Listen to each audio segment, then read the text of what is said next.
Right now at 6, we're remembering a volunteer firefighter in Newtown. He was killed crossing the street earlier this week. We'll tell you what people closest to him had to say about his character and service. A firefighter said they've made progress battling that fire on Lamentation Mountain, but they say crews will be tested once again, this time by the heat as well. Halloween is almost here. I'm Kaylee Collins with the safety precautions you can take to safely enjoy your holiday festivities. All local, all morning. This is Fox 61, Connecticut's news station. Good Wednesday morning at 6 o'clock. We're glad you're here with us at Fox 61 and Fox 61 Plus America areas. And I'm Tim Lammers. It is a cloudy start to the day, but expect it to get warmer out there. We've been talking about a very warm Halloween, now a day away. That trend is beginning, yes? If I had a watch on, I'd say, isn't it weird that it's like the last couple days, it'd say the 30 on it for October 30th, and it's very warm, and it's going to get much warmer, and I need to buy a watch. Good morning to you. A damp Wednesday start. A little bit of rain last night. I wish it were enough to really, stave off those fires. I actually heard the pitter-patter of rain outside my windows this morning. I was like, wow, I hadn't heard that in a while. Big warm-up, starting temperatures getting into the mid-70s today. November, however, will feel like, wait for it, November. I know, what a concept. We'll talk about that coming up. A little bit of rain, there it goes. Wasn't much to begin with. It's just about gone. Temperature-wise, mild to say the least, ranging from 51 in Waterbury up to 61 already. Our lucky 61 in Groton, New London. These are temperatures that you like summer, right? Yeah. Kind of like more like late August, early September. 54 degrees and mild is what we're calling it for the high schoolers getting on the bus this hour. 72 as the kids get off later on this afternoon. And a very warm day ahead, a warm stretch for the next few. How long does it last? What does the first few days of November look like? We have that in the forecast coming up in just a few minutes. 6:02, I get to say for the first time this morning, good morning, Rachel Piscatelli. Hey, good morning, Matt. Good to see you here at this hour. It was rather busy this morning at around 5:45. We had several crashes. Those have cleared. We had an earlier crash over in the capital city around exit 52 on the eastbound side of 84. That also has cleared for the morning commute, so traffic both directions are looking good. However, we're starting to see volume pick up New Britain Ave to the Hartford Tunnel. There were minor delays because of that crash. That looks a little bit better now. At 5 minutes, Route 2, Glastonbury to the Founders Bridge is a 6-minute drive. Tim and Erica, good morning. Good morning to you. Rachel, thank you. Well, people in Newtown are remembering Assistant Fire Chief Peter Blomberg. He was hit and killed by a pickup truck crossing the street. This happened on Monday night. And it was just hours after the state honored the memory of Wethersfield firefighter Robert Sharkovich Sr. Fox 61's Matt Karen joins us now to share more on Blomberg's life and legacy. The parallels between the lives of Robert Sharkovich and Peter Blomberg are uncanny.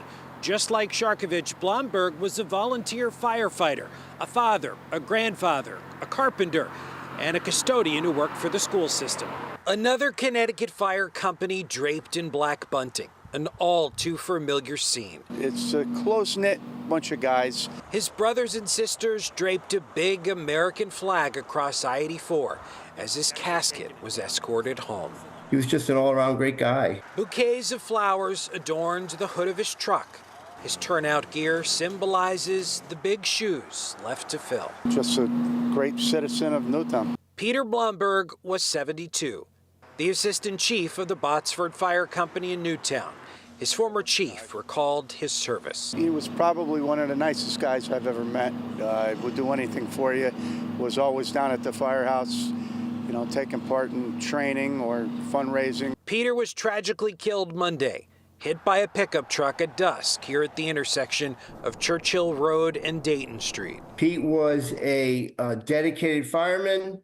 He was a dedicated father. He raised 4 daughters by himself.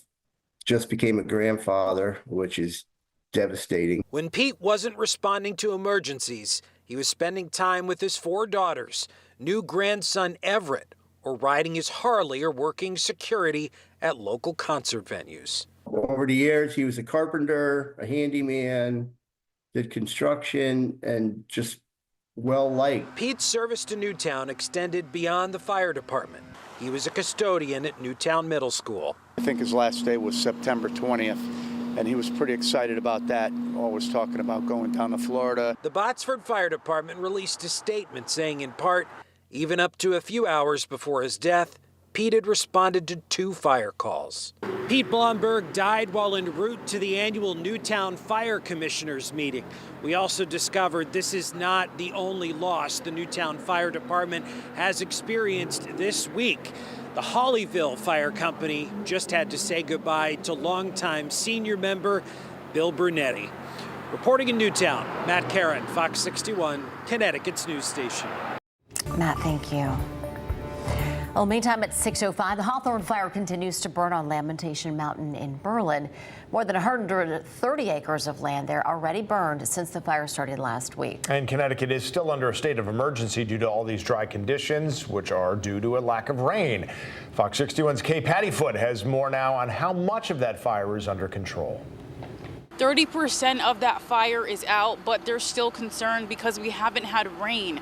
Officials say we'll need at least a foot of rain to help put out that fire. Well, today was a good day on the mountain again, safe day, no injuries reported, which is always good news from our perspective. Fire crews have been working to maintain all the control lines put in place on the fire on Lamentation Mountain in Berlin. But there is still some concern. The upcoming temperatures are going to be our next test. So if we can hold these next few days, we might be in good shape. And because the air is so dry, there are still, even on these cool days, several fires occurring, and they're going to continue to occur until we get a decent amount of precipitation. Officials are still saying no burning and no bonfires, but if you still want to get into the Halloween spirit, you can place a battery-powered candle in your carved pumpkin. In Newington, Kay Pattyfoot, Fox 61, Connecticut's news station. Okay, thank you. 6:07 on this Wednesday. Bridgeport police said they're looking for the person who shot someone inside a University of Bridgeport dining hall. That happened yesterday evening. A nearby women's soccer game was halted and evacuated for about an hour. But police said there's currently no threat to the school or community. They said the shooter and victim knew each other and that neither of them are students. And the victim is expected to survive. All right, now it's 6, Halloween, just a day away now, and as you and your family are finalizing costumes and getting ready to collect and give out candy, safety experts just want you to remember to be safe. Yeah, Fox 61's Kaylee Collins is joining us live from West Hartford this morning with what to keep in mind when it comes to trick-or-treating.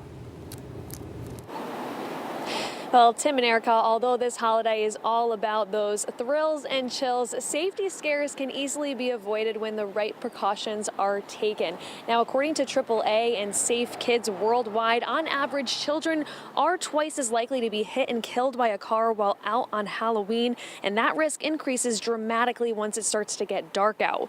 This time of year is also the most dangerous time for people who walk near roads or on the sidewalk. National data also shows that Halloween in particular is one of the top 3 days all year when people are hurt or killed by cars. And many of these incidents involve drunk or distracted drivers. So to stay safe, AAA recommends these trick-or-treating tips. Be bright at night. Parents should have their children carry a glow stick or add some reflective tape to their costumes or their decorative buckets. Adult supervision, of course, is always advised. You are asked to review traffic safety with your kids and include where to walk and how to cross the street safely.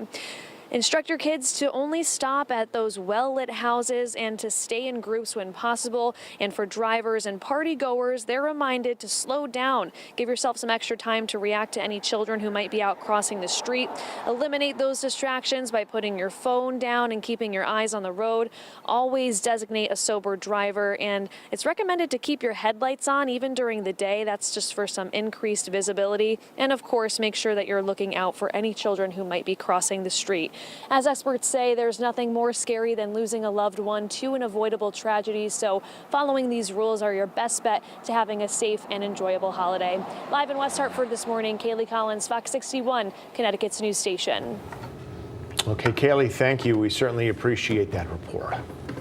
Well, we are less than a month away now from the Manchester Road Race, and this morning the race committee announced when runners who register online will be able to pick up their bib. And they also said people can register in person at those bib distribution sites. Now, there are 4 of them, different dates, different places, different times. The first is Saturday the 23rd at Manchester High, and then Sunday the next day at Marathon Sports in Glastonbury. On Monday the 25th, it's at Fleet Feet in West Hartford, and then Tuesday the 26th. It's back in Manchester at Urban Lodge Brewing. You can find all these locations, dates, and times on our website. And keep in mind, you do have to register by 11:59 p.m. on Tuesday, the 26th.